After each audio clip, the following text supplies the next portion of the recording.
Ahora vamos a empezar. Buenos días, les doy la más cordial bienvenida a nuestro coloquio de Humanidades. Soy Paula Martens, que junto con la doctora Claudia López somos directoras de atención primaria para la carrera de Medicina en la Facultad de Medicina Universidad del Desarrollo y Clínica Alemana, y los vamos a dejar ahora con Macarena, quien va a presentar a nuestra invitada. Gracias, Paula. Yo soy Macarena Barros, coordinadora del Centro de Humanidades Médicas de nuestra facultad. Hoy día vamos a hablar de un tema muy fascinante, que vamos a hacer un viaje hacia París. Vamos a hablar de la Catedral de Notre Dame, que, como todos recuerdan, el 15 de abril del año pasado fue objeto de un incendio. Y tenemos para este tema, hemos invitado a alguien que ya queremos bastante, porque estuvimos con ella en el pasado coloquio, que nos habló sobre la cultura maorí, es María de los Ángeles Nachak. María de los Ángeles es doctora en Historia y en Crítica del Arte. Buenos días, María de los Ángeles, gracias por estar con nosotros hoy. Yo, antes de que tú comiences, quiero simplemente recordar que la modalidad de estos coloquios son que presenta un PPT el presentador y lo va comentando, y cuando se finalice hay espacio para las preguntas, que son de manera abierta de micrófono, pero durante toda la presentación que tú vas a hacer, el micrófono se va a mantener de alguna manera abierto a través del chat. Así que pueden hacer todas las preguntas por chat, las cuales yo voy a recoger, y al finalizar tu presentación, esperamos poder tener unos 10-15 minutos para conversar con quienes nos acompañan hoy día. Aprovecho de darles las gracias a todos por estar aquí hoy y que disfrutemos de este coloquio tan interesante que nos va a hacer viajar hacia un poco la arquitectura, como hablábamos, el arte, la filosofía que hay detrás de este monumento al arte universal. Buenos días. Te doy la palabra. Gracias, muchas gracias. Bueno, voy a pasar a compartirles la pantalla para que vayamos directamente a esta columna vertebral espléndida, ¿verdad? Que es justamente la Catedral de Notre Dame en París. Ustedes me dicen si estamos con la pantalla compartida. Todavía no aparece, ahora sí. Ahí, ¿no? Sí.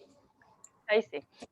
Vale, entonces estas tres palabras, ¿verdad?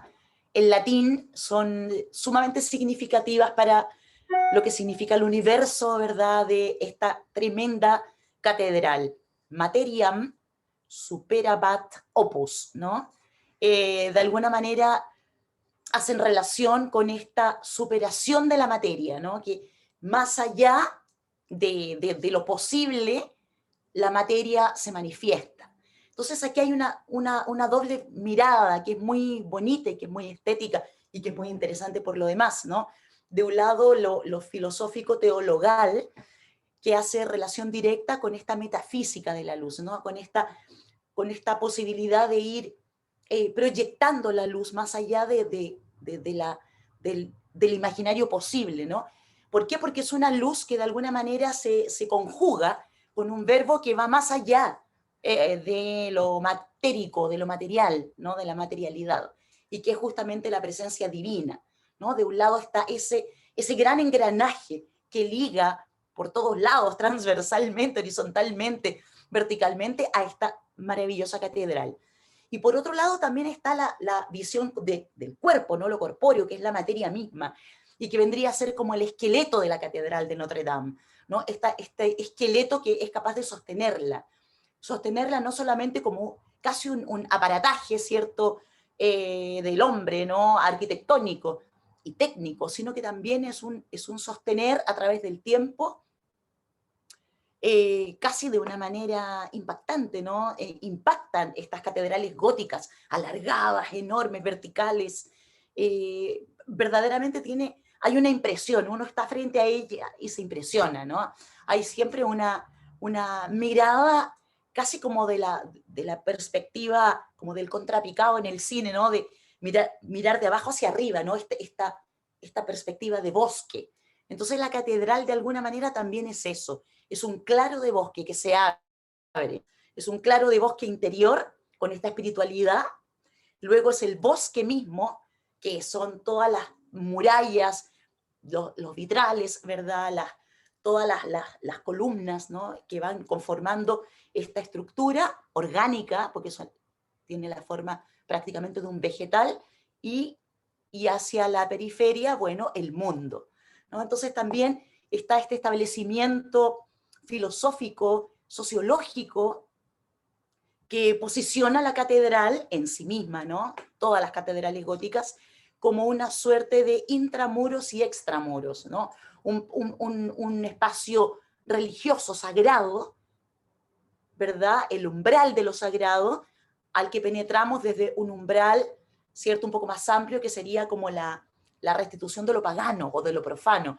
Entonces también acá se conjuga eso, ¿no? De un lado lo sagrado y lo profano, por otro lado la materia cuerpo y la materia espiritual, y por otro lado el milagro de la arquitectura, ¿no? Entonces es una tremenda columna vertebral, por eso yo lo titulé así, Mundo Gótico, metafísica de la luz, ¿no? Porque es una luz que es capaz de traspasar desde varias situaciones físicas y espirituales a la propia catedral, ¿ok? Por eso la materia supera, ¿no? Es superada justamente por esta inclinación. Si alguien tiene algo que decir, por supuesto, no hay ningún problema en que lo comentemos, ¿ya? Porque esa es la idea de un... La ubicación de la catedral también tiene algo que ver, ¿no? Dentro del plano de París. Claro, claro, Dentro de lo que tú señalas. Justamente acá, que está emplazada justamente en un lugar muy particular, que es esta Île-de-France, ¿cierto? Corazón de París, ¿verdad? Que está ahí como navegando un tramo de tierra en el Sena, o sobre el Sena, pero que ha cambiado, es muy diferente, o sea, la ubicación evidentemente es la misma, pero hubo un cambio interesante justamente en el siglo XIX con el barón Haussmann, que hizo toda una reforma, ¿cierto?, del plano del corazón de París, de ese plano antiguo, cívico, religioso, ¿verdad?, histórico, y entonces despejó, quitó todos los edificios, las casas, estas plantas tradicionales, medievales, renacentistas, ¿verdad?, de 3, 4 plantas, y entonces generó una suerte como de tabla rasa, ¿verdad? Como una plazadura con un parque, como un poco frente a la idea del Museo del Louvre, ¿verdad? Champs-Élysées, se generó una explanada verde con una plazadura y con la vista al Sena, ¿no? Justamente para poder generarle a la catedral un protagonismo único, ¿no? Un monoprotagonismo. Esa es un poco la idea. Yo simplemente quería contextualizar de manera un poquito sintética, ¿verdad? Pero me parece que hay dos cosas muy importantes para poder situar la catedral en su lugar y en su vibración, ¿no? En su vibración musical correcta también. Les quería hablar muy brevemente de qué significa gótico, porque por ahí no se sabe qué significa realmente gótico, ¿no? Y entonces contarles que el concepto, o la palabra gótico, ¿cierto?, comenzó a ser utilizada con bastante posterioridad, digamos, al propio período gótico. Y gótico, ¿cierto?, como voz, se parece mucho a godo, ¿no?, a los godos. De hecho, de ahí viene. Pero no fueron los propios góticos quienes se autobautizaron de esa manera, sino que fue un poco posterior al gótico, ya en el Rinascere italiano, ¿cierto? Hay un pintor, sobre todo arquitecto, ¿cierto? Pensador, que fue Giorgio Vasari, y que él escribe un libro que es muy importante para la historia del arte, para nosotros los historiadores del arte, ¿no? Es una fuente directa, que se llama, acá se los puse yo en el Power, ¿cierto? Las vidas de los más excelentes arquitectos, pintores y escultores italianos, ¿no? Fue publicada en 1550, pero con posterioridad hubo muy rápidamente, 8 años después, una segunda publicación. Bueno, Vasari, en este libro, narra, digamos, una discursiva sumamente curiosa, porque justamente la visión de un hombre del Renacimiento, ¿verdad? Un hombre enamorado del humanismo, enamorado de esta medida que ocupa el mundo, ¿no? Esta medida geométrica, aritmética, matemática, esta visión de la ciencia, esta mirada científica que se abre, hemos superado, digamos, el periodo medieval y hemos llegado a esta construcción de mundo que se nos presenta prácticamente a nuestro alcance, ¿no? A la llana mirada de nuestro alcance. Entonces el renacentista está enamorado de ese Rinascere, ¿no? A la antigüedad clásica. Por lo tanto, desde esa arista, lo gótico les parece incluso de mal gusto, ¿no? Como lejano, extraño, demasiado alto, cómo se sostiene. Hay una gran reflexión en torno a esa comparación que es prácticamente natural, ¿no? No hay que juzgar, es una comparación natural por el momento histórico que está viviendo Vasari en ese momento y ese enamoramiento de lo clásico. Entonces yo les puse algunas frases que él dice en este libro en relación al gótico para que ustedes se pongan un poco en el lugar, hagamos nuevamente este viaje imaginario, ¿verdad? Ahora al gótico y podamos de verdad darnos cuenta de lo que significó eso bajo la mirada prácticamente contemporánea del Renacimiento. Entonces, por ejemplo, dice Vasari, esto es un extracto pequeñito porque esto es un texto bastante largo, ¿no? Entonces dice, este orden ha sido abandonado por nuestros buenos artistas por considerarlo, ojo, monstruoso, bárbaro y sin ninguna armonía. Y en vez de orden debería llamarse confusión y desorden. Han construido en sus edificios, que son tantos que han corrompido el mundo, puertas adornadas con columnas finísimas y sinuosas, a manera de parras, que carecen de fuerza suficiente para sostener ningún peso. Y así por todos lados y con otro tipo de adornos, construían una maldición de tabernáculos pequeños, colocados unos encima de otros, con tantas pirámides, puntas y hojas que parece imposible que puedan sostenerse. Y dan más la impresión de estar hechos de papel que de mármol o de piedra. Este estilo fue inventado por los godos. Quiera Dios librar a los pueblos de caer en el error de concebir tales edificios que por su deformidad, carecer en absoluto de la belleza de nuestros órdenes, no son dignos de que los describamos. Yo creo que es la mejor manera de entrar a analizar Notre Dame, ¿no? Nuestra Señora de París. Porque es tan fuerte la visión, la mirada y la experienciación cercana, ¿verdad?, que tiene Vasari con estos edificios góticos, que se produce una suerte como de espanto, ¿no? Es monstruoso. Esas columnas finísimas como zarcillos de parra, ¿no?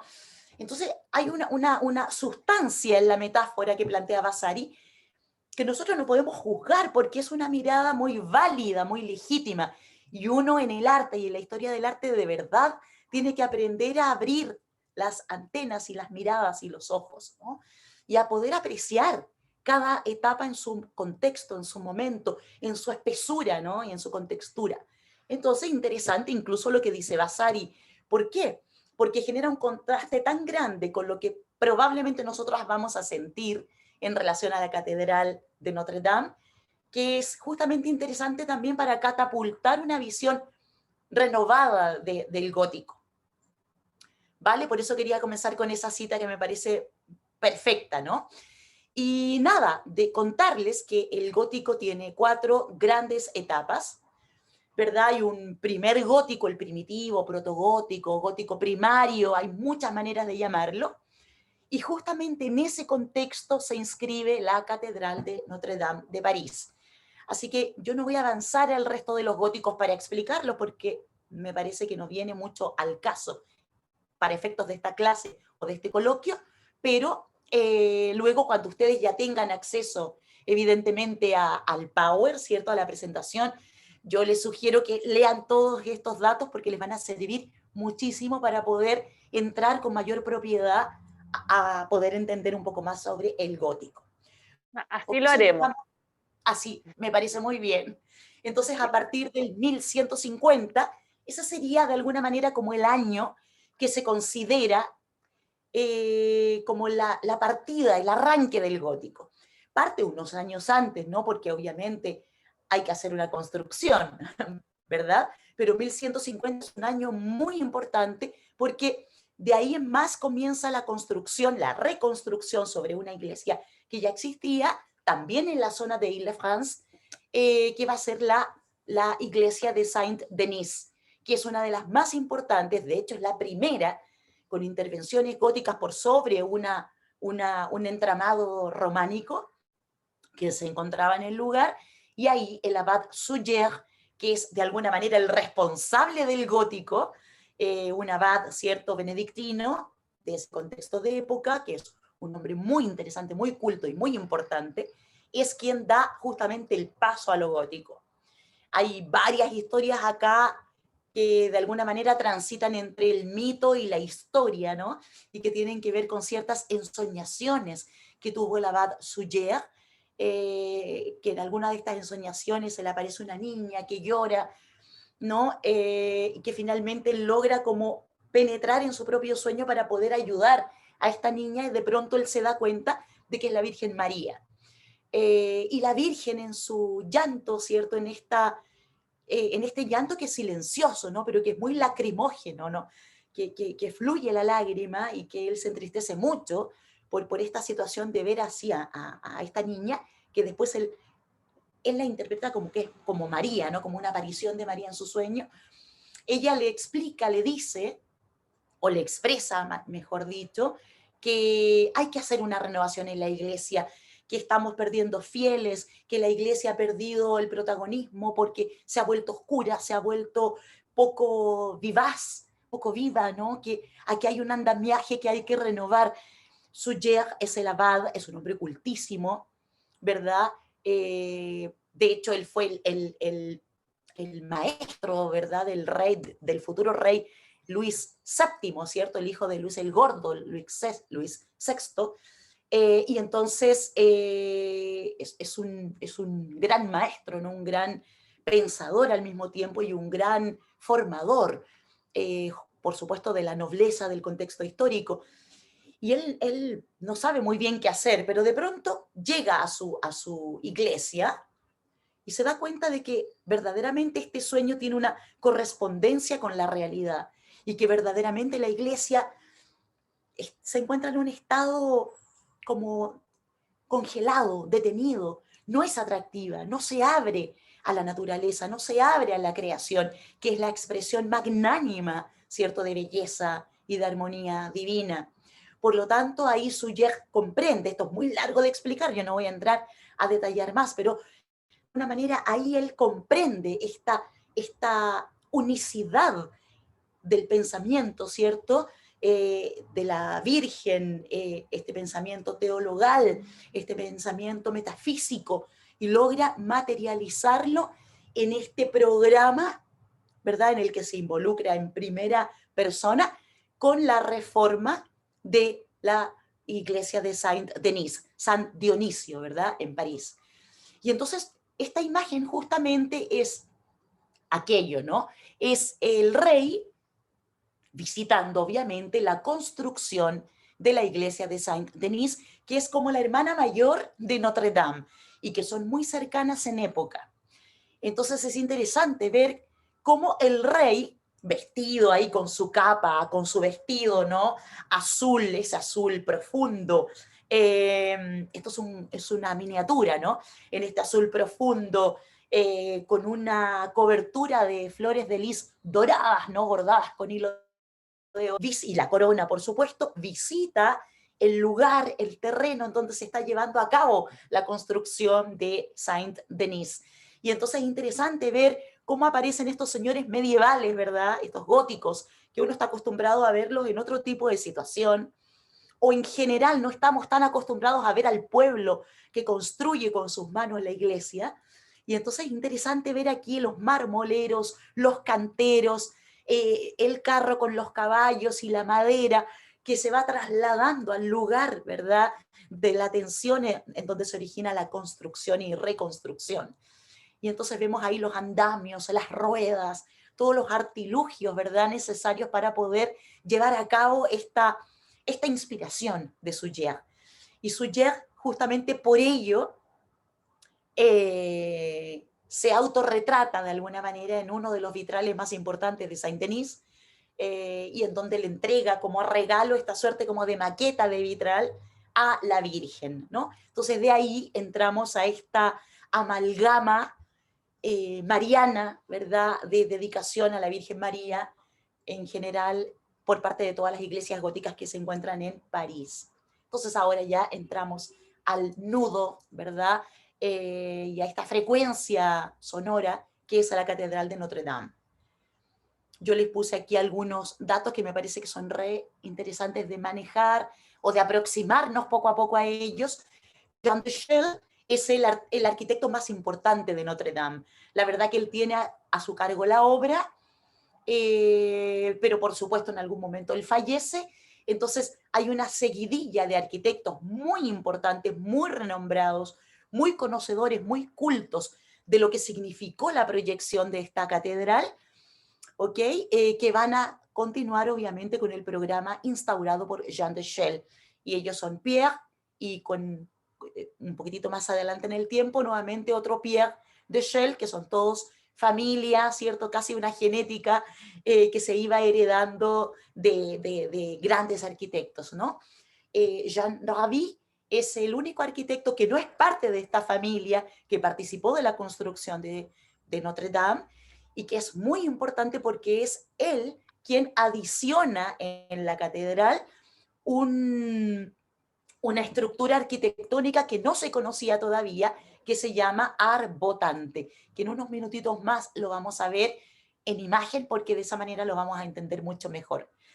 ¿Ok? Pero que es fundamental para que la catedral pueda exhalar, digamos, su hálito de vida de manera vertical, pueda crecer hacia arriba, se pueda finalmente transformar en este bosque, ¿no? Entonces, el arbotante ayuda a emplazar el peso de la catedral y permite que continúe con plazas hacia arriba. Por lo tanto, es muy importante. Bueno, ya habíamos dicho, ¿cierto? Ile de la Cité o Ile-de-France, que se encuentra en el corazón de París, cruzada absolutamente por el Sena, que es un río bellísimo, navegable, ¿verdad? Uno va a París y puede pasear por el río y por sus orillas, y es una maravilla, ¿no? Y desde ahí tenemos una vista espectacular y magnífica, escénica, ¿verdad?, de la catedral. Está dedicada a María, ya lo habíamos dicho, y conserva ciertas reliquias que son fundamentales. Se cuenta, se dice, ¿no?, que justamente la corona de espinas que se deposita en una de las grandes vitrinas, ¿verdad?, de Notre Dame, sería exactamente, correspondería a la corona con la que fue crucificado Jesús. Por lo tanto, esa es una de las reliquias más importantes que tiene Notre Dame. Y al mismo tiempo, como varias otras iglesias francesas y europeas, también tendría, se piensa, ¿cierto?, un trozo del madero de la cruz en la que fue crucificado Jesús, ¿cierto?, de la Vera Croce, ¿no?, la Vera Cruz, la verdadera cruz. Bueno, el aporte, justamente el arbotante, porque en base a este ideal modélico que es Notre Dame, ¿cierto?, de París, el resto de las catedrales que continúan de ahora en más en el contexto del gótico van a comenzar a utilizar cada vez más el arbotante, porque es verdaderamente la única herramienta eficaz capaz de soportar el peso de la catedral. Y finalmente decirles que la planta es de cruz latina, es una cruz alargada, ¿no?, uno de sus brazos, se las voy a mostrar de inmediato, son 40 metros de ancho la catedral, 40, 46 metros, ¿no?, porque los espesores de las murallas también habría que contemplarlos, que son muy gorditas, en la zona, digamos, de la estructura, porque de ahí en más se va alivianando producto de la ventana vitral, ¿cierto? Imagínense ustedes de largo 130 metros, lo cual la dobla, ¿cierto? Casi la triplica en largura. Es una gran como columna vertebral alargada. Y al mismo tiempo tenemos, bueno, 113 vitrales, es una maravilla, 113 vitrales en la zona más alta de la catedral, en la elevación, digamos, del edificio Matrix, ¿no? De ahí en más vienen las torres y las agujas, ¿no? Y además, de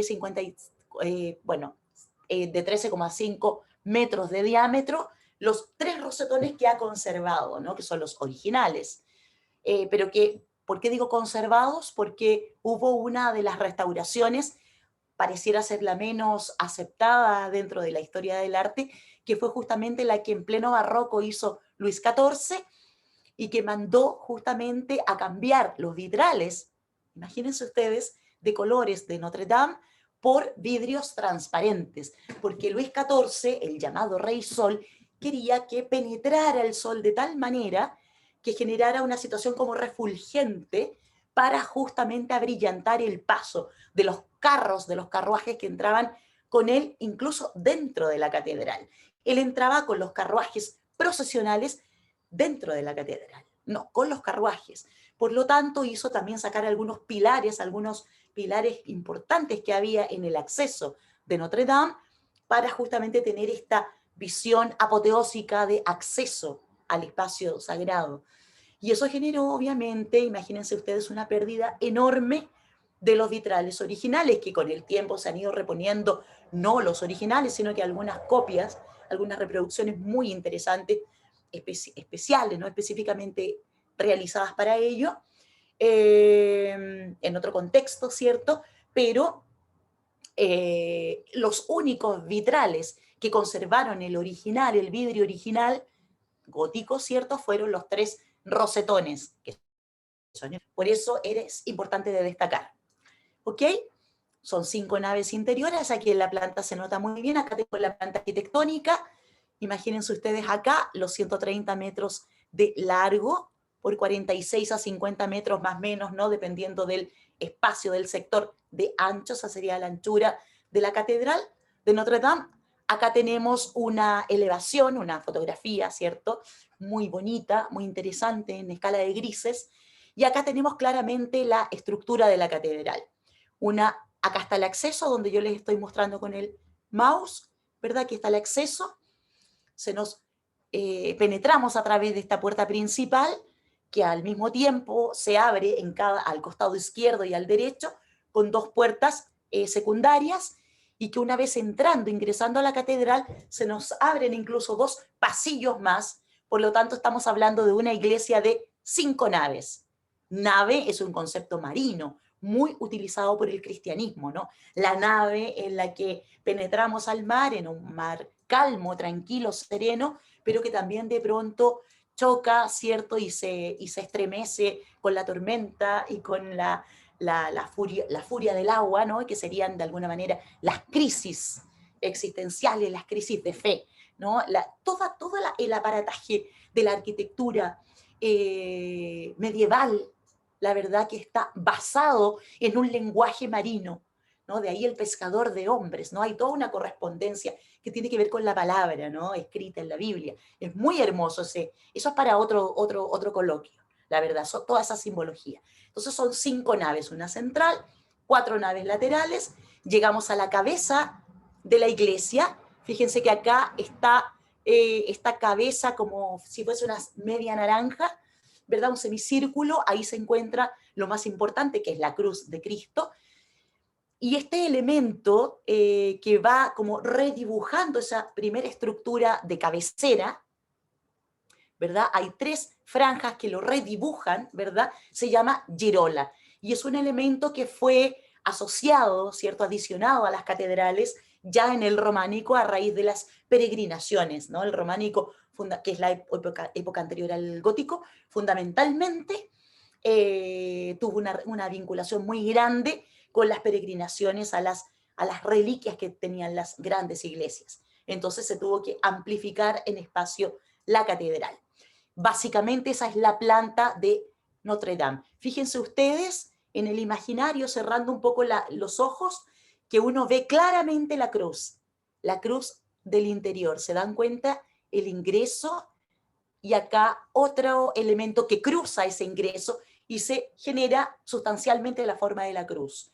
Entonces, en el imaginario y en el simbolismo, ¿verdad?, del románico y el gótico, tú entras a la iglesia desde los pies de Cristo y posicionas tu andar hacia las piernas, los muslos, hasta llegar al corazón de Cristo, que estaría justo en este lugar, en donde en la elevación se encuentra lo que se conoce como cimborrio, que es justamente el lugar en donde se encontraba la aguja más alta de Notre Dame, ¿no? Que fue devastada por el incendio del año pasado.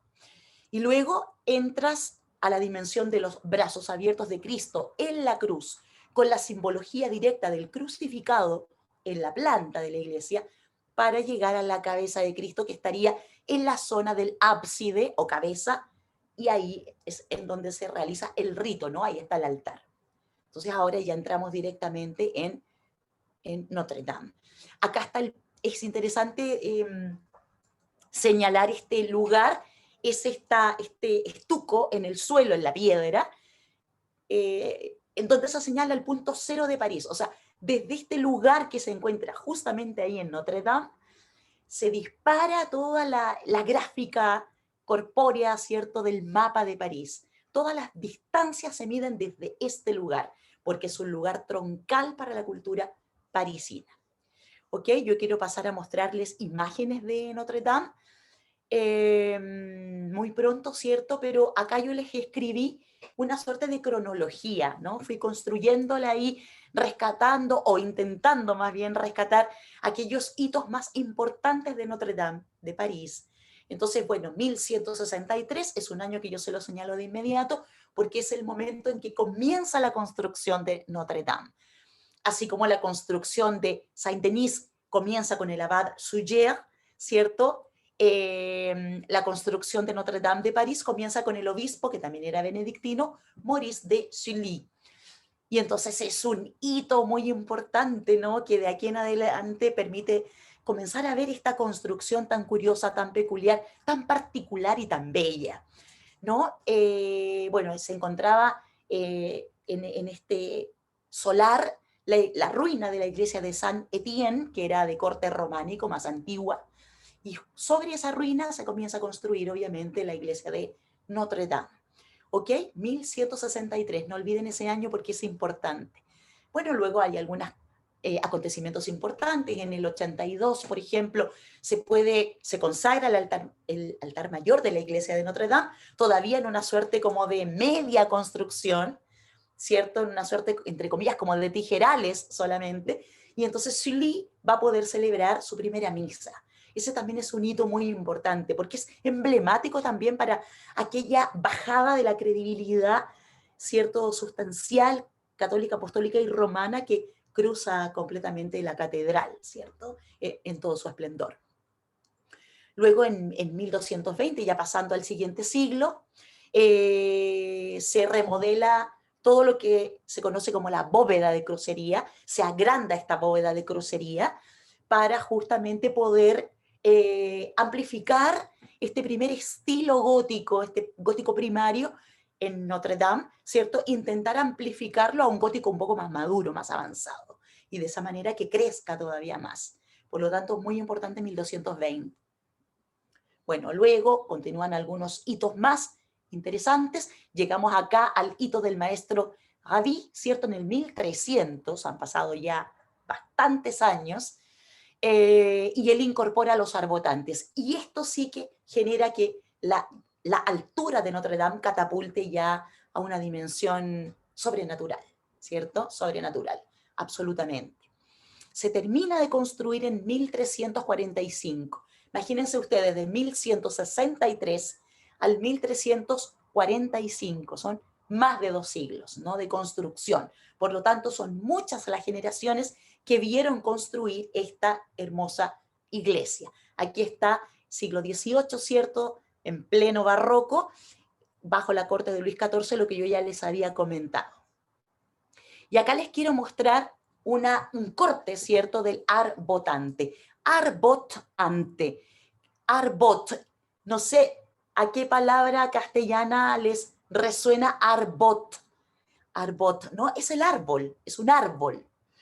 Antes del árbol, ¿qué hay? Esto viene del latín, ¿no? Evidentemente. Antes del árbol hay una raíz que sostiene el árbol. Y muchas veces la raíz no es es enorme, ¿no? Pero no es tan grande como la proyección, ¿cierto?, en la propia naturaleza de la distancia, de la altura que puede llegar a alcanzar un árbol. Por lo tanto, el arbotante, imagínense qué interesante, está tomado directamente de la naturaleza y es una suerte de estructura que se le adosa directamente a la catedral, a esta envergadura, ¿cierto? Se le adosa a lo que ya se conocía como el contrafuerte, que era la manera de apuntalar el peso de las iglesias, ¿no? Para que no se nos fueran a caer, a despedazar, ¿no? Producto del peso de la piedra, obviamente. Entonces, al poner el arbotante, esta suerte de raíz que apuntala el contrafuerte para que a su vez sostenga los muros pueden ahora livianamente crecer e imaginariamente crecer en altura. Entonces, de esta manera, el arbotante es una suerte de raíz, ¿no? Entonces, acá se ve, se nota, luego los vamos a ver desde otra sección, digamos, ¿no? Desde otra mirada, de ángulo. Pero aquí están, acá vemos una parte de una de las torres de Notre Dame, tiene 2 torres, ¿cierto? En la fachada principal. Acá tenemos una gárgola en la que justamente rebota o remata, ¿cierto? La cañería del agua lluvia que va por dentro del arbotante, ¿no? En una suerte como de encapsulado en el arbotante, y el arbotante como si fuese una raíz absolutamente rítmica, ¿cierto? Rizomática, inspirada en la naturaleza, va replicando su forma. Fíjense, aquí hay uno,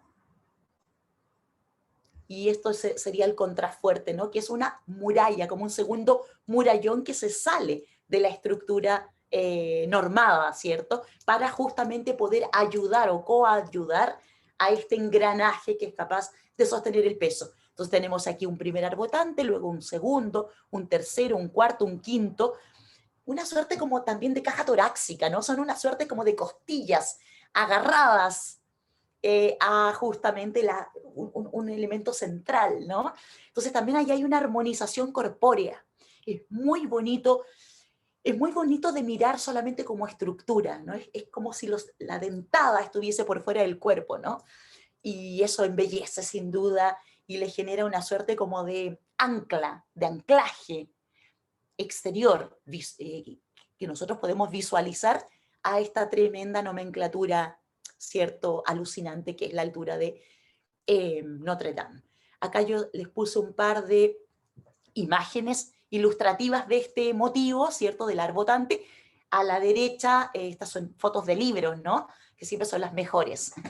A la derecha tenemos una elevación, un dibujo de arquitecto, ¿no? Yo ahí le pinté algunas flechitas de colores para que se entienda mejor, ¿verdad? Acá tenemos los arcos, que ya no son el arco romano de medio punto, sino que es un arco que se va como aguzando hacia arriba y que está inspirado en la hoja de los árboles, por eso se llama arco ojival, ¿no? Ojival, de hoja. Y que van acompañando esta nomenclatura estructural que hace posible el milagro de Notre Dame, ¿no? Entonces tenemos el arco, imagínense ustedes un arco principal con mayor altura, luego arcos secundarios a izquierda y a derecha con menor altura, y por sobre estos arcos, ¿verdad? Fíjense ustedes que se generan los arbotantes, justamente para poder sostener el cuerpo más alto de la catedral. Entonces se genera el cuerpo en altura con su techo doble agua, ¿verdad? Para que escurra el agua lluvia, el agua nieve y no se nos aplaste el techo, o sea, es muy inteligente. Luego tenemos un primer contrafuerte para que se puedan apoyar los arbotantes, las raíces del árbol. Luego tenemos una nueva raíz o un nuevo contrafuerte que se eleva para que estos arbotantes obviamente puedan generar la sustancia del peso. E incluso en la zona más baja podríamos volver a encontrar mayor cantidad de tejido de arbotantes más abajo, ¿no? Y luego otro contrafuerte. Y de esa manera va creciendo como si fuese, entre comillas lo digo, como una suerte de araña, un arácnido que va avanzando con estas patas largas, casi de Dalí, casi surrealistas, ¿no? Va avanzando y va creciendo y va posicionándose de mayor cantidad de territorio en la periferia de su propio cuerpo para, ¿cierto?, acrecentar la mirada vertical. Acá tenemos el mismo dibujo, pero de manera, es como un corte, ¿no? Un corte de costado. Y aquí podemos ver que el arbotante se va complejizando, ¿no? Tenemos acá este ángulo y luego aparecen 2 medios arcos como aplanados que dan a su vez paso a otros arcos que van hacia abajo. Acá tenemos algo interesante, la escala humana, un ser humano parado en uno de los arcos. O sea, somos nada, somos diminutos. Impresionante, impresionante. Impresionante. María Los Impresionante. Ángeles, mira, son las 9:15, quizás podríamos Dale. abrir, no sé si te parece si podríamos abrir, o pensando Tú que nos dices a quedan 15 preguntas. minutos, abrir a preguntas quizás, o, o mostrar un poco las fotografías y abrir a preguntas. Sí, Eh, sí, sí. Mira, quiero mostrar un par de fotos dale, más y ahí dejamos el espacio dale, a la pregunta. dale, Dale. Simplemente dale. les quería mostrar esta gárgola que es una de las más emblemáticas, las más importantes, ¿verdad? Como de la estampa del gótico de París, de Notre Dame. Y ahora hay que pensar que no son gárgolas dispuestas o realizadas en el contexto del gótico, sino que son parte de una reestructuración y restauración que se hizo en pleno siglo XIX con Viollet-le-Duc, ¿no? Uno de los arquitectos más importantes franceses de ese momento histórico. Acá, bueno, ustedes después pueden seguir como repasando esta nomenclatura que hace relación obviamente con la historia de Notre Dame, ¿cierto? Pero hay un elemento que quería destacar, y ahí pasamos a ver algunas imágenes. En 1831, vale decir, en pleno siglo XIX, Víctor Hugo, ¿cierto? El escritor, publicó una novela que se llamó originalmente Nuestra Señora de París, y que muy prontamente pasó a llamarse El Jorobado de Notre Dame. ¿Por qué? Porque esta novela, ¿cierto? Esta literatura novelada, con algunos elementos de fuente y fantasía propio del imaginario de Víctor Hugo, ¿cierto? El gran Víctor Hugo de Los Miserables, ahí él crea estos dos personajes, ¿verdad? Quasimodo, que es el jorobado que vive en los alrededores de la catedral y que finalmente termina refugiándose en las murallas de la catedral para poder ocultar su defecto físico, su joroba, y que se enamora de esta gitana, ¿cierto? Enigmática, atractiva, ¿cierto? Esmeralda, y bueno, y ahí se genera toda una situación que hemos visto en películas desde que somos chiquititas, chiquititos, ¿no? Y en cuentos, ¿no? En literatura, pero es sumamente interesante porque esta historia viene de este imaginario de Víctor Hugo, de esta primer novela que se llamaba, ¿cierto?, Nuestra Señora de París. ¿Por qué? Porque Notre Dame pasó por muchos episodios históricos, fue saqueada para la Revolución Francesa, se le sacó todo el plomo para poder construir balas, ¿no? Fue realmente desmantelada. Y entonces es muy fuerte como la decadencia en la que quedó tras el paso de la revolución. Bueno, las revoluciones generan eso, ¿no? En estas grandes espacialidades urbanas, ¿no? El paso del ser humano, el paso del hombre. Entonces Víctor Hugo, al ver esto, sintió verdaderamente, porque aquí hay un sentimiento, hay racionalidad por supuesto, pero también hay un sentimiento, y él lo dice, ¿no? Que sintió que era hora de restaurar nuestra catedral, dice él, pero no solamente el restauro físico, sino que un restauro emocional, un restauro que tiene que ver con ese amor que ha forjado esta catedral tan importante ahí en esa zona central que irradia su potencia al resto de París. Entonces él escribió, ¿no? Es difícil que no crezca la indignación ante las innumerables degradaciones y mutilaciones que ha sufrido el venerable monumento debido al paso del tiempo y al ser humano. O sea, él lo dice sin ningún tapujo, ¿no? Es muy franco, es el paso del tiempo, pero por sobre todas las cosas el paso del ser humano. Tal vez eso nos permite también tener una mirada más amplia de lo que también nosotros somos capaces de hacer, ¿no? Aquí tenemos la única ventana, o sea, perdón, campana, dije ventana, la única campana que se salvó de este saqueo que hubo tras la revolución y durante la revolución, porque las otras dos campanas que había terminaron hechas armas, hechas balas, ¿no? Entonces, a ella se llama Emmanuel. Los franceses tienen una bella costumbre, a mí me encanta, me parece tan bonita, de ponerle nombre a aquellos elementos emblemáticos de su cultura. Entonces aquí tenemos a Emmanuel, y bueno, la mujer que está pintada por Eugène Delacroix, ¿cierto? La libertad guiando al pueblo en esta pintura que es tan importante como ícono de París, se llama Marianne, ¿no? Entonces nos vamos encontrando con nombres. Acá tenemos la fachada de Notre Dame, ¿cierto? Con sus dos torres absolutamente simétricas. Fíjense que acá también se dibuja arquitectónicamente una cruz en la fachada, ¿cierto? Como en la planta, una cruz ahora situada en un cuadrado perfecto, ¿cierto? En la circunscripción del cuadrado perfecto, círculo en el cuadrado, y en la parte central, en donde se encuentra el corazón de Cristo, en la planta, en la fachada se encuentra el corazón de María, el rosetón dedicado a María. Nuevamente una palabra rescatada de la naturaleza, rosetón. La rosa, el botón de rosa, expandido en una geometría radial, es la dedicación a María. Entonces estamos llenos de simbolismos. 3 puertas principales que luego se abren a 5 naves. Acá tenemos un acercamiento a estas puertas principales en la zona alta, ¿cierto? Acá tenemos las 28 esculturas que los revolucionarios creían que eran los reyes de Francia, así que les cortaron a todos la cabeza a las esculturas, que después fueron restauradas, pero la verdad que estaban equivocados, porque eran los 28, digamos, sacerdotes o padres de la iglesia, ¿no? Hay sacerdotes, padres de la iglesia, que tienen que ver con la religión judeocristiana, ¿no? Entonces, se fijan que hay simbolismos bien interesantes acá. Les puse dibujos de libro con la realidad, enfrentados a la realidad, para que se puedan comprender.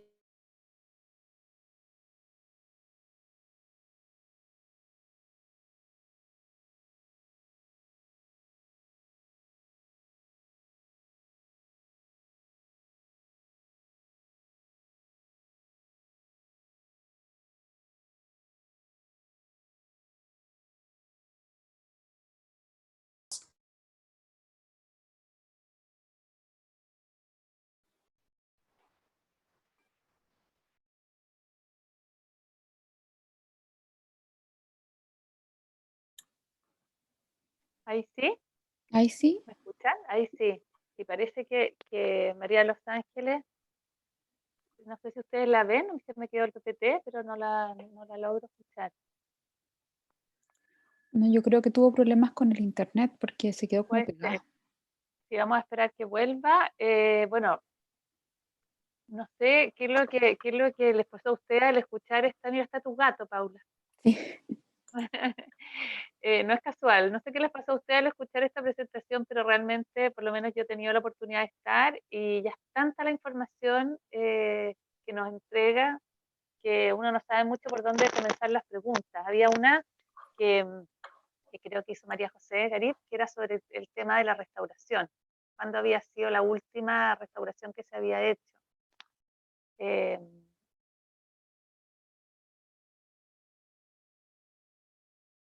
y Iniciar audio, estoy con ahí sí, audio, ¿me ahí sí, escuchan? ahí está, sí, ahí sí, Vale. estábamos suponiendo que había un problema con internet. Sí, la verdad que Notre Dame ha tenido varias restauraciones en el tiempo, ¿no? Sí, Incluso en su propio contexto, ¿no? Porque hubo como muchas alteraciones al proyecto original del primer arquitecto, ¿ok? Por lo tanto, se le fueron haciendo varias restauraciones más. Pero la última, digamos, importante, ya ocurre más o menos en pleno siglo XX, ¿no? Entre 1909, de ahí en adelante, y que es una restauración que va a durar mucho tiempo y que tiene que ver sobre todo con la limpieza de la piedra exterior de Notre Dame de París. Porque la piedra, obviamente, con la polución, con todo lo que significa el smog, ¿cierto? sí. Se va ensuciando, se va como percudiendo, dirían nuestras abuelas, ¿verdad? El percudir. Se va opacando el color, se va oscureciendo. Entonces hay que entrar a María Los limpiar, Ángeles, a pulir. entendemos, ¿cierto?, que el incendio ocurrido el año pasado fue en un contexto de restauración, ¿no? Claro, efectivamente. Aquí están los vitrales, después ustedes pueden gozar de estas imágenes.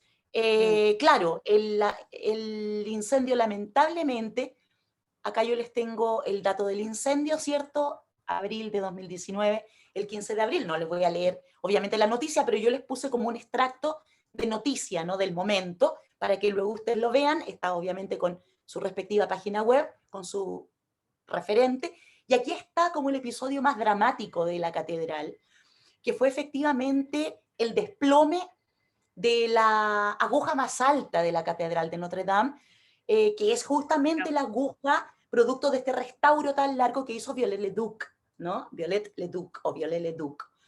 Y entonces es muy fuerte porque aquí hay en el fondo una... Es parte de la historia parisina que se derrumba, que se cae. Muchos pedazos de París han caído a lo largo de la historia, por supuesto, y en todas las naciones y en todo el mundo nos ocurre lo mismo con el paso de la historia. pero esto es muy, muy, muy fuerte de ver, de vivenciar. Además, el chirrido, el sonido, lo que significa el incendio, como el avasallar, el avasallaje o el avasallar de las llamas, y esa luminaria caliente, porque también hay una percepción, obviamente, desde el punto de vista sensorial, ¿verdad? Entonces, la llama, el color, el olor, el hedor luego del fuego quemando las estructuras, y además todo esto que ustedes ven aquí, ¿cierto? Como de andarivel, era la estructura del restauro que se le estaba haciendo a la catedral, que sería la Claro, última restauración, digamos. claro que Entonces, sí. Además que ellos han hecho grandes campañas, ¿no? Para poder levantar fondos. La misma arquidiócesis de París, yo entiendo exactamente, eh, que ha hecho campañas grandes. Así es que, muy, no, muy, muy. muy interesante. Este tema es infinito, ¿no? Miren Como esta imagen, qué belleza, ¿no? Que es una belleza contrariada, ¿no? Porque de un lado es lo terrible del incendio y la pérdida, pero también hay una belleza, yo lo relacionaba, no sé, por ahí ustedes lo pueden googlear después, un pintor del romanticismo inglés que se llama Williams Turner, no se escribe, sí, que estuvo Turner. el año antes pasado aquí en Santiago, una exposición maravillosa. Y es un poco las pinturas de Turner, ¿no? Pero es lo terrible del fuego que quema nuestra iglesia. Acá tenemos una vista lateral del incendio y ahí se ve claramente, fíjense el rosetón, uno de los rosetones laterales, el restauro que se estaba haciendo justamente en la zona, el rosetón lateral coincide con los brazos extendidos de la cruz en la planta, por lo tanto era uno de los accesos a la catedral, y es obviamente en la zona alta en donde se proyectaba la aguja más alta, que es la que cayó. Bueno, al otro día, ¿no? Fíjense acá, hay un tremendo orificio que dejó el incendio, entonces una mirada directa al cielo, una apertura, un óculo, un ojo producto del incendio, y bueno, todo lo que significó esto, ¿no? Las bancas, el suelo, el pavimento, reliquias, es muy dramático. Y aquí, bueno, ¿qué se está haciendo? ¿Cómo se ve ahora en este contexto Notre Dame? Podemos ir respondiendo preguntas mientras, ¿no? Pero era como para tener una imagen de fondo. El rosetón pasó el fuego por ahí, ¿no? Se te está siendo restaurado. Lo mismo acá, fíjense, los arbotantes tienen una pieza de madera, ¿no? Para poder levantar y volver a su lugar la piedra. Y por supuesto también poder restaurar y pulir la piedra nueva que se introduce en estos orificios, en estos vacíos tras el incendio. Entonces, igual es interesante como la forma del restauro, ¿no? Cómo se lleva a cabo una restauración. Pero todo esto va a comenzar en 2021. Esto simplemente es una pieza que se deposita para que no se siga cayendo o destruyendo el arbotante producto del peso de la piedra, dado el vacío que dejó el incendio. Quería terminar con esta imagen que es muy bonita, ¿no? Que es un poco la esperanza, ¿no? De cómo volverá a consolidarse Notre Dame, ¿no? Tras el paso del fuego. Es Bonita, muy fuerte, bonita, súper bellísima fuerte. imagen. Sí, Yo creo que esta claro, profanación que tienen estos monumentos también forman parte de la historia, ¿no? totalmente, sí, por Están supuesto. integrando la Sí, por historia. Es una catedral, como tú dices, construida en el año 1100 que empieza la construcción. Entonces, yo quisiera escuchar al público. Tenemos muchas personas hoy día que están participando, lo cual nos da mucha sí. alegría. Tenemos más de 22 personas que han estado escuchándote. Wow. Quisiera ver si es que las personas del público pueden, ya van a tener el micrófono abierto, así que pueden ellos mismos preguntarte, Maravilloso. ¿ah? O Por supuesto saludarte. que sí. No sé si Sí, por alguno de los supuesto. presentes ha tenido la oportunidad de estar en París, por ejemplo. Claro, sería maravilloso, ¿no? Para que también nos cuenten tal vez su experiencia, cómo han Cuando percibido ingresaron, ustedes, claro, esa claro, a esta percepción que tienen, ¿no?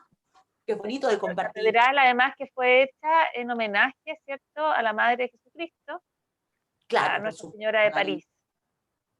justamente, justamente. Si alguien quiere hacer una pregunta o hacer un comentario, no sé, mientras me preguntan, ¿no? Es muy difícil poder sintetizar la verdad, como la trayectoria histórica, simbólica de una iglesia que es tan emblemática y que tiene tanto, ¿no? Hay tanto material. Creo que sin duda aquí la arquitectura funde varios vocabularios, varios elementos, ¿no? Que se cruzan con el arte, con la mano del artesano que hizo los vitrales, porque sabemos que el pueblo ayudaba y contribuía a la construcción de la catedral. Por supuesto, el maestro, el arquitecto, que en general no se conocía el nombre, pero imagínense ustedes, es tan grande la envergadura de esta catedral que conocemos incluso los nombres de sus 4 arquitectos. Entonces, eso también habla de esta nomenclatura tan grande, ¿no? De que era necesario saber quién estaba a la cabeza dirigiendo este proyecto. Y entonces los diferentes gremios, ¿cierto? El de la lana, el de la curtiembre, el cuero, el de los vidrieros, los herreros, los picapedreros, ¿no? Trabajaban justamente llevando la materialidad para poder construir. Entonces aquí hay un esfuerzo colectivo. Eso es súper importante de destacar en la iglesia medieval, ¿no? Románico-gótica. Hay un esfuerzo colectivo, hay una colectividad. Por eso también los parisinos sienten tan propio, digamos, el sitial que ocupa Notre Dame de París. Importante, importante, súper No, importante. y estando, como te decía, yo he tenido la oportunidad de ir, estando ahí uno se da cuenta que realmente esta catedral ocupa un lugar muy estratégico dentro de la ciudad, uno prácticamente puede verla desde muchos lugares, y, Sí, y la isla tiene un carácter especial también. ¿Ah? La claro, puedes ver sí, desde el Sena, pero también desde la misma, bueno, caminando por la ciudad. exacto. Volvemos a ver si alguien quiere hacer algún comentario para ir cerrando, antes de despedirnos, que le puedan preguntar a María de Los Ángeles Sí, Nasser. un María de Los comentario. Ángeles, sí, dale. Sí, un comentario nomás que, bueno, agradecer por la presentación. Entiendo, esto es muy extenso. Me hubiese encantado ver más las imágenes para imaginarse Sí, un poco más como el relato. Esto de que sí, parece un árbol, efectivamente, en esa imagen que tienes puesta ahí se nota mucho, como claro, están como estas raíces sí, como inmersas claro, en la tierra. De verdad es muy lindo. Y bueno, y lo del incendio y todo eso, no puedo dejar de mencionar que es como un signo de los tiempos, ¿no? Como de las caídas sí, de todo lo antiguo. Yo creo este como de quemar, de limpiar, esto que se abre como este sí, agujero en la torre, también entra la luz, es como muy como simbólico también todo muy lo simbólico, que ocurre, sí. Entonces igual quería qué como bonito, mencionarlo. ¿no? Es súper importante, interesante tu comentario, Paula, ¿cierto? Sí, Súper interesante tu comentario. Tú tienes mucha razón ahí, aquí una apertura. Bueno, habrá que intentar comprender, entender, ¿no? Posicionarnos y que tiene que ver también con cambios. mm, Sí, es verdad, es verdad. sí, Interesante, ¿cierto? Fíjense en esta imagen cómo se ve claramente la cruz, ¿no? Mm, Aquí están las torres, la fachada, y alargamos, ¿cierto? La cruz, acá está el ábside y el bosque. El bosque construido con arbotantes, ¿verdad? Y con contrafuertes para poder apuntalar la catedral. Y aquí se ve claramente la aguja, mm. ¿no? Las torres alcanzan los 69 metros, la aguja es un poco más alta, 20 metros más, 89 aproximadamente, imagínense, aguja, ¿no? Porque verdaderamente es una aguja. Y esa es la que cayó, ¿no? Esta aguja que alcanza la cobertura de altura más alta en Notre Dame. Es No, maravillosa esta iglesia. sí, mm, impresionante. Y hubo una serie también de interpretaciones con respecto después uno leía un montón de interpretaciones con respecto a lo que sucedió. Entiendo que la catedral también fue bodega, ¿no? Como despensa en época de Napoleón. Claro, Y no, claro. no sé si Sí, durante epidemias también también fue lugar, me imagino, de sí, recibir, población o sí, recibir enfermos, o quizás. justamente Maca. Sí, justamente lo que pasa, mira, y aquí un dato bien curioso que yo creo que le puede interesar a toda la comunidad que está aquí mirando las Ujú. imágenes, ¿no? Un dato bien curioso, para que ustedes lo sepan, los reyes de Francia no se enterraban en Notre Dame, porque no era la iglesia más importante, se enterraban justamente en Saint-Denis, la primera, gótica, ¿no? Y Notre Dame, por supuesto hay algunas tumbas obviamente ahí, pero como la fortaleza de la realeza no se enterró en Notre Dame de París. Incluso todas las coronaciones no se hacían tampoco en Notre Dame de París. Se prefería viajar como 28 kilómetros hacia la catedral de Amiens, ¿cierto? Y ahí eran todas las ceremonias emblemáticas. Por lo tanto, de alguna manera Notre Dame, siendo un símbolo tan importante, también tenía la visión de la catástrofe. Por eso es interesante lo que dijo Paula. Como que siempre vivió la visión de la catástrofe, o el paso de lo terrible, ¿no? Desde lo telúrico de la naturaleza a lo telúrico del paso de la masa, ¿no? Que hizo colapsar en varias ocasiones la propia catedral. Y entonces eso, a mí me parece que es un dato relevante, ¿no? Porque justamente la Iglesia no tuvo esa importancia magna como otras, pero en el siglo XIX, a partir justamente de la publicación de Víctor Hugo, de un lado, y un poquitito antes, Napoleón Bonaparte, ¿cierto? En 1801 aproximadamente, es tan fuerte el caos que Napoleón ve, digamos, dentro de su programa, ¿cierto? En relación al lugar que ocupa Notre Dame y al abandono en el que se encuentra, que obliga a él, ¿no? A que la Iglesia, el Vaticano, firme un documento para que la Iglesia Católica se haga cargo de la catedral. Y es tan fuerte el mandato que hace Napoleón, ¿cierto? Que 4 años después, en 1804, él se hace autocoronar dentro de esta misma catedral. Se autocorona él se pone la corona, ¿no? Estando todas las autoridades presentes. Sabemos el carácter también de León Bonaparte, un tremendo personaje con herencia ahí italiana, ¿no? Siciliana, y se autocorona y a su vez consagra a su mujer, a Josefina, en el pasillo, ¿cierto?, en la nave central de la Catedral de Notre Dame. Y ese hito histórico quedó pintado por David, ¿no? El gran pintor del siglo XIX, del 18 al 19, el gran pintor neoclásico, ¿cierto? Pintó justamente la pintura que es enorme, ¿no? Que se llama La coronación de Napoleón y Josefina, ¿no? En 1804. Es muy importante, muy interesante y muy bella la pintura, ¿no? Y ahí vemos el interior de Notre Dame pintado por David. Y David hizo todos los bocetos en el contexto de la coronación.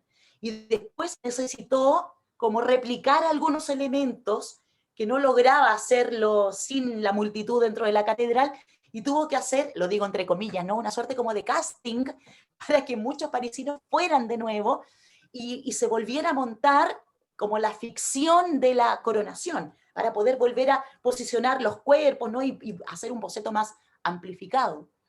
Entonces es muy importante, es un hito.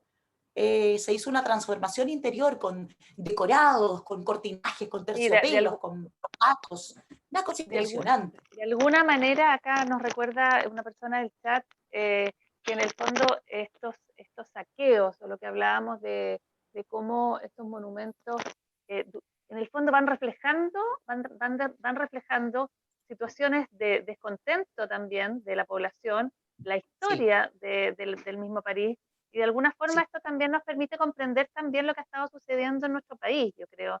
Totalmente, sí. Lo que interpreto de este comentario, mirar en el contexto histórico las situaciones. Hablamos de esta catedral que fue construida en el año 1100, ¿cierto? ¿Cuántos años, cuántos siglos, cuánta historia de París, de la humanidad, y la catedral sigue ahí en pie, dando como un testimonio, va reflejando estas cicatrices de la historia. ¿Ah? Sí. Qué importante, yo pensaba mientras tú hablabas que existan historiadores del arte, doctores y críticos del arte, que nos permitan también traer a este presente toda esa historia. Bueno, imposible un relato en solo una hora de tantos siglos de historia, pero de alguna manera nos hiciste viajar. Dale, te lo agradecemos. Bueno. Nos hiciste viajar a Francia y también recordar y mirar la historia con esa distancia que nos da el tiempo. Yo quiero darle el paso, la palabra a Paula para que pueda darte ella un mensaje también. Y bueno, invitarte a ti, invitar a todos los que están presentes a seguir conectados con este Festival de las Humanidades que estamos haciendo, con actividades como esta, que nos permitan vincularnos y conversar sobre las artes. Nos quedan 3 actividades, esta es la actividad número 7 del festival. Hoy día tenemos a las 7 de la tarde la Cofradía de los Lectores va a hacer un homenaje a nuestros poetas, a Elicura y a Raúl Zurita, que fueron recientemente galardonados. ¿Ya? Así que a las 7 de la tarde te invitamos. Paula. Sí, bueno, un poco reiterar mis agradecimientos por la presentación. No sé si Claudia quiere también darte algún mensaje. Bueno, agradecer enormemente estos espacios. Yo no puedo dejar de reflexionar cómo las artes van siguiendo al ser humano en todos sus momentos históricos y van reflejando precisamente todos estos momentos. Creo que en este sentido la arquitectura, las artes, los libros son riquezas que no podemos sino venerar probablemente porque tienen un significado potentísimo desde el punto de vista de nuestra historia. Totalmente. Y además de eso, reflexionar en torno a la importancia de las humanidades en la formación de los profesionales de la salud. Siento que después de haber tenido muchas de estas sesiones y nos van quedando ya casi las últimas, ¿cierto, Macarena? Creo que precisamente es estos encuentros los que hacen que nos humanicemos como personas y además como profesionales de la salud. Nos permite conectar precisamente de una manera distinta con los seres humanos. Así que solo quiero agradecer por esta instancia maravillosa. Eso. Me parece. Gracias Claudia entonces, gracias Claudia, gracias Paula. Yo veo muchas personas conocidas, queridas, a Víctor Hugo, a la Carolina Villarroel, a Camila Martínez, la Constanza Casardo. Gracias a todos y a todas por estar hoy día acá y los esperamos entonces en el próximo coloquio el otro mes. A María de Los Ángeles te vamos a seguir llamando porque eres una expositora muy entretenida para contar como hitos tan importantes en la historia del arte que nos acercan, dan ganas de conversar aún más. En el fondo, uno se queda en silencio. Yo entiendo el silencio en general porque, bueno, es también una exposición que nos lleva al recogimiento y a comprender Sí, con distancia. En el fondo, que el patrimonio de las ciudades es parte también, refleja lo que sucede en la historia. Y eso es considerado patrimonio y sigue, trasciende nuestro breve paso por el tiempo, ¿no es cierto? Así que bueno, vamos cerrando, agradeciéndote y nos vemos entonces, ojalá puedan estar hoy día a la tarde a las 7 en la actividad que sigue. Un abrazo grande. Gracias por la invitación. ¿Vale? Muchas gracias.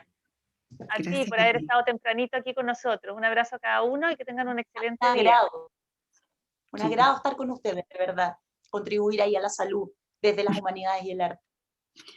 Muchas gracias. Súper, Gracias y que estén muy bien. Nos vemos. Chao Paula, Chao. chao Claudia, chao a todos. Chao, chao.